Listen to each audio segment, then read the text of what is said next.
Good morning, people. How are you doing today? It is Sunday, July 11th here, and we are giving you a morning Crypto Sherpa news. On today's news video, we're going to be talking about the Fed's digital dollar could bring millions into the digital economy. Regulators are going after Binance, and also, what else? Crypto bans are becoming less noticeable. All that and a couple more articles. So let's just dive right on in. Stay tuned.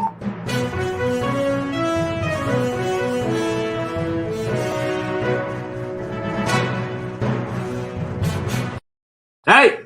You got me screaming at my dogs at last second. I blocked them out, so hopefully they won't bark too much. But yeah, let's dive right into this news article. Let me share my screen with you. Windows, what is a digital dollar? All right, the Fed's digital dollar could bring millions into the digital economy. Here we got a dollar game digitized. Almost looks like something from Tron. But yeah, cash transactions are increasingly rare. More than half of the transactions in the US involved cash in 2010. The number had dropped to 28% in 2020, even before COVID-19 pandemic, which led to wider adoption of cashless and contactless payments among businesses. But going cashless means a heavier reliance on private companies, banks and credit card companies, payment processors, all of which have delays and fees that hit poor people hardest. At the moment, a cash-free economy would exclude the 7.1 million Americans, or 5.4% of US households, that are unbanked, meaning they do not have a checking account or even a savings account at a bank or credit union, according to the FDIC's most recent study in 2019. That has the US Federal Reserve thinking about backing its own digital version of cash. A Fed-backed digital dollar would, in theory, function like cash without delays, processing fees, or onboarding requirements, and could usher unbanked and underbanked Americans into the digital economy. Citizens could send cash digitally to one another or swipe a government debit card to pay, and that money would live in a Fed-backed wallet outside of the private banking system. Building a central bank digital currency carries risk for failure, hacking or breaches of personal privacy. But if the Fed can bring a digital dollar online, it could make the digital economy much more quicker, more efficient, and more accessible to those who need it most. The digital divide is growing. Right now, the US digital payment system relies heavily on the private sector that has its own downsides. Interest rates can hit hard if balances are not paid. The average US credit card balance was about $5,900 at the end of 2020. Banks charge overdraft fees if a person takes out more money from a checking account than they have. And while some apps like Venmo and Zelle allow people to easily transfer money between one another digitally, they are still largely linked to bank accounts with multi-day processing delays or fees for instant deposits. But what's missing, say digital currency advocates, is public option free of fees, delays, and hassles. The Fed revealed last summer that after years of in-house research, it had partnered with Massachusetts Institute of Technology to understand the opportunities and limitations of a CBDC. The project is set to release its findings later this summer, the next step before the Fed decides if and how to implement a new currency. But yeah, it's very expensive to be unbanked and participate in the digital economy.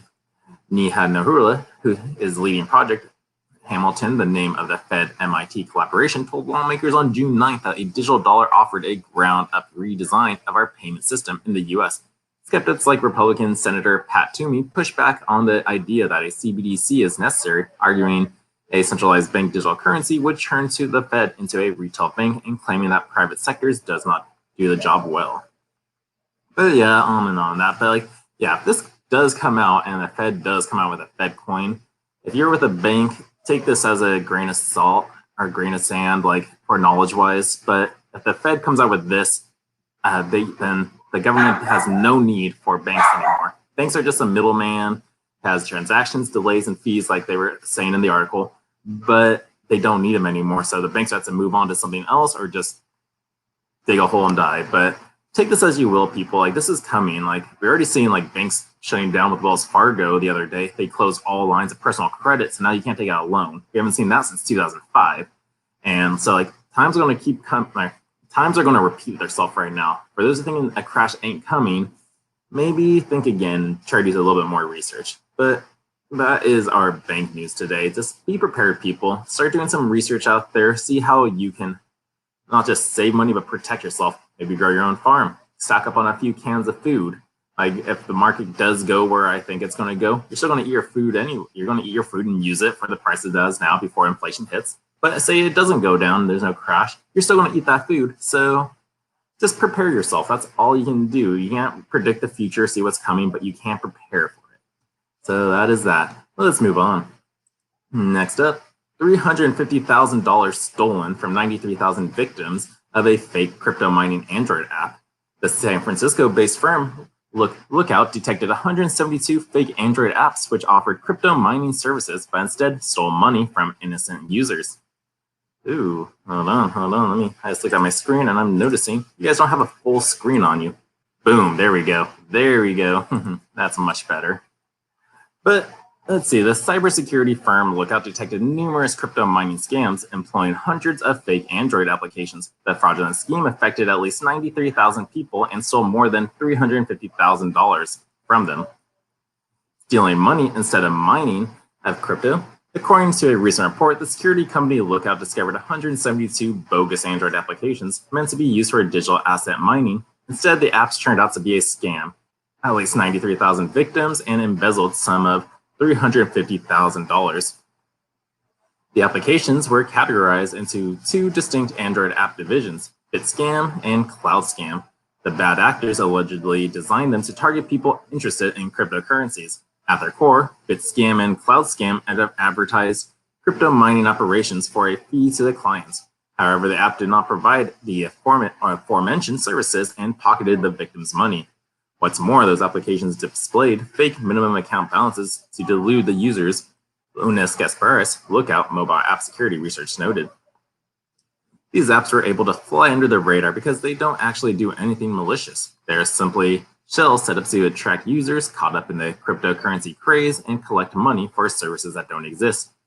Lookout revealed that 25 of the 172 fake apps were available for download on Google Play. Subsequently, the cybersecurity firm launched a combined initiative with Google and removed the applications from the platform. Still, the cybersecurity firm warned that hundreds of them are available for download on third-party app stores.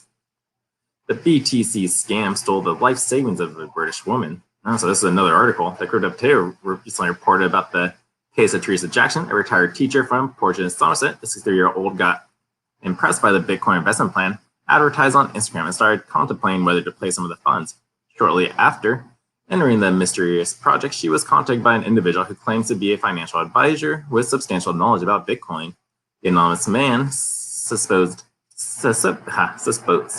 sounded very trustworthy and persuaded Jackson to invest 120,000 euros, which was actually her pension pot of savings.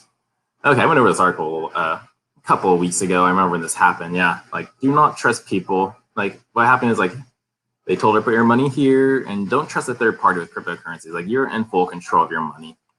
If anybody's even asking for a seed phrase or private phrase of your money, if you have a non-custodial wallet and they sound trustworthy, that's already a scam right there because nobody should know your seed phrase or passphrase.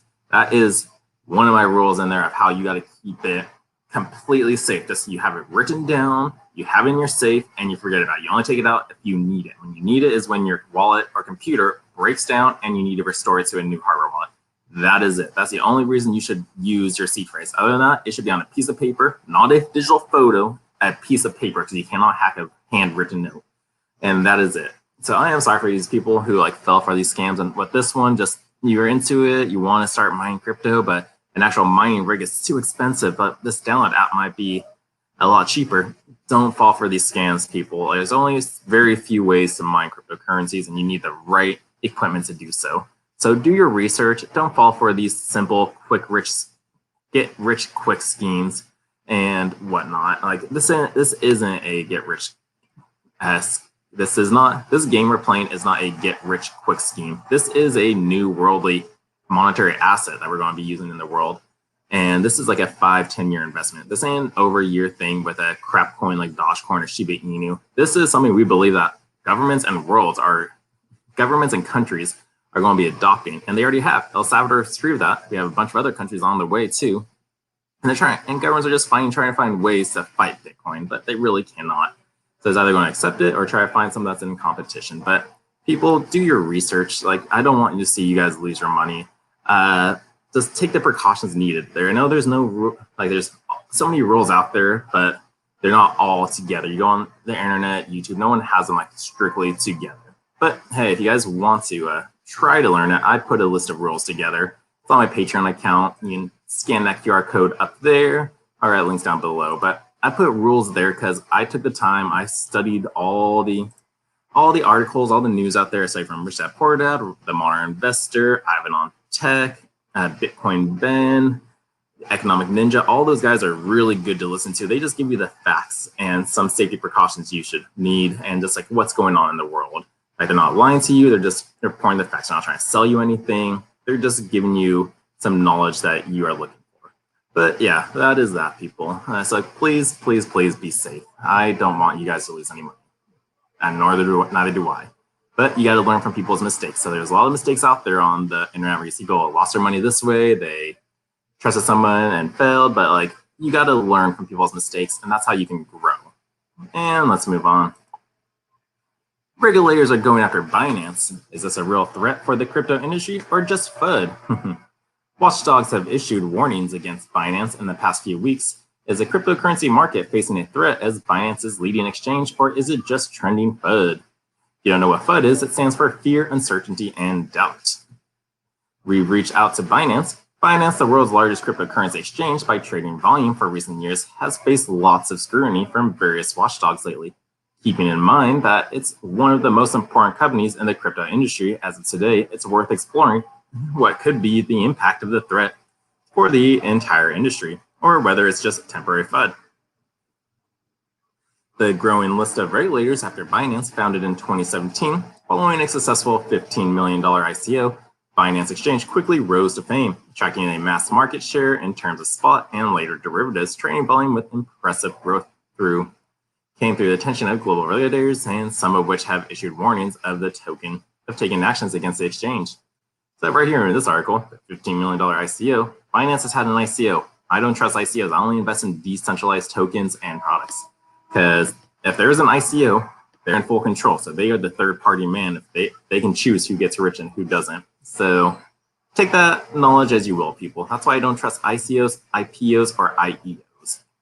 Initial coin offerings, initial IPO, initial person offering, people offering, I forget which one that one is, and then initial exchange offering. So if IPO and ICO are for people, just typical people. IEO is for exchanges. But yeah, people gain so these tokens are pre-mined, predetermined, and then they give them off to people. But that's just it. So you do you, people. I can tell you how to invest your money, but that's just a caution I take when I look into investing in tokens. So yeah, the situation escalated recently with the United Kingdom Financial Conduct Authority, FCA, leading the pack. The watchdog issued a warning to Binance Markets Limited and Binance Group, indicating that they could not operate in the country. Shortly after, though, the popular exchange responded by highlighting the BML as a separate legal entity and does not offer any products or services via the Binance.com website. Basically, nothing had changed, the company said, the FCA Financial Conduct Authority. Despite the firm's reassurance, though, more watchdogs joined the trend. Japan was among the first, Singapore followed, and during the first day of July, Cayman Islands joined the list, saying that Binance is not authorized to operate in these islands. Just a day later, on July 2nd, 2021, Thailand's SEC took it a step further. Instead of just issuing a warning, the regulator fired a criminal complaint against the exchange for operating a digital asset business without a license. So is this a real threat or just FUD? Having multiple watchdogs going after you sounds like a major hurdle. The exchange faces extreme scrutiny amid the 2020 and 2021 bull market. That saw prices within the entire space skyrocketing by triple digits, percentages in months. However, such claims against one of the largest companies in the business could bring it all to a halt. According to the industry and analyst Adam Cochran, all of these developments don't seem like coordinated attacks. Instead, Cochran outlined a few more plausible scenarios. In the first one, he points out that a larger nation might be trying to build a case and has called in favor from other regulators. On the other side, there is a collaboration to some extent to go after the criminal organizations that use Binance. So yeah, and so on. That's a lot more. But yeah, that's the Binance news. Like, is this FUD? I don't know. In the long run, I don't trust these exchanges. This is my personal opinion from what I see and what I study is I don't think exchanges are going to last long. If you come out with a Fed coin, you have a CBDC out there, there's going to be no need for exchanges. Very, very few are going to stay around. Sure, yeah, Binance, Bitrue, KuCoin, and Coinbase, they're the big dogs of them all, but we'll see if they can survive this in the long run. But again, I don't know the future, and I just see that exchanges are not trustworthy. They're like banks, so I don't want to keep my money with them. Cryptocurrency is all about you being in control of your money and your own finances. So yeah, you do you, people. I'm not going to tell you what to do. I'm just here reporting the news and educating you. Let's move on to our next article. This one is what kind of article is this? 3,800 PS4 consoles seized in the Ukraine for crypto mining raid. Man, I should have kept my PS4. Could have been mining some crypto. Close that ad. The Ukraine authorities uncovered an illegal mining operation and seized over 3,800 PlayStation 4 systems. This is the largest crypto farm in the country. Officials share that the illegal crypto farm was created by Kiev and Vinnytsia. Ukrainian authorities uncovered an illegal mining operation and seized over 3,800 PS4 consoles, 50 processors, and 500 graphic cards. According to the officials of the security services of Ukraine, this is the largest crypto farm in the country. Although PlayStation 4 consoles may not be the most efficient at mining crypto, that doesn't matter when you have over 3,800 of them. Here are the complete list of things which the SSU has seized. So 3,800 PS4s, more than 500 video cards, 50 processors, draft documentation on electricity consumption accounting, notebooks, phones, flash drives, and more. So yeah, there you have it. People, the farm got seized by people. I'm not sure what else was going on with that, just why it's illegal. I forget the rules. Every country has their own rules and laws against crypto mining. I think it's like Iran or it's Israel. It's one of them. Shut down or put a ban on mining for the summer to help fight against blackouts or white things, but that's just part back of the news. That's what they say. You gotta try to look beneath the picture. It's like they're probably stopping it so they can mine it more and give it to people later on. But that's just that. And yeah, so that's the Ukrainian news for crypto mining. Let's move on. Crypto.com becomes Malta's first licensed digital currency exchange to offer bank transfers. Where is Malta? The digital asset trading platform, Crypto.com, has announced the firm has become the first global cryptocurrency exchange to obtain electronic money institutions EMI license from the Malta Financial Service Authority, MFSA. According to the announcement, Crypto.com's EMI license will allow the firm to issue cards and bank transfers to consume in the region. Crypto.com receives the first EMI license from Malta. Crypto.com details in the latest announcement that the digital asset exchange has been working closely with the MFSA. 2 months ago, the exchange received Class 3 Virtual Finance Assets, VFA, license from the MFSA. On Friday, the trading platform revealed that EMI license has been approved, and the company believes that it is watershed moments for the cryptocurrency industry. Working with the MFSA, Crypto.com notes that it aims to provide a compliant crypto trading environment. We have been committed from day one to building a fully regulated business. Kis Marszalek, the co-founder and CEO of Crypto.com, explained in a statement, working with regulators is the best way to fulfill our mission of accelerating the world's transition to cryptocurrency, being the first global cryptocurrency platform to receive an EMI license from the MFSA, a major milestone for the industry as a whole. And yeah, that's not really nothing to do with that. But Malta, what's up about Malta? Malta has been considered a hotspot for crypto companies and has been dubbed blockchain island. Yeah, so that's Malta. So that's the crew. That's the news right there. Crypto.com. Yeah, see it. There's another exchange right there. Crypto.com is like that's like they're going to be competing around the world to stick around. But again, who knows if these exchanges will stick around in the future? Just get your money on a non-custodial wallet, be in control of your money, people, and then educate. And that's it. Let's move on to our final article of the day. And that is why crypto bans are becoming less noticeable on the market movement. That's right. Over the past year or months I've been in the market, so many bans, like we're going to ban this and that, but it's not doing much. It's becoming less noticeable now. So let's see.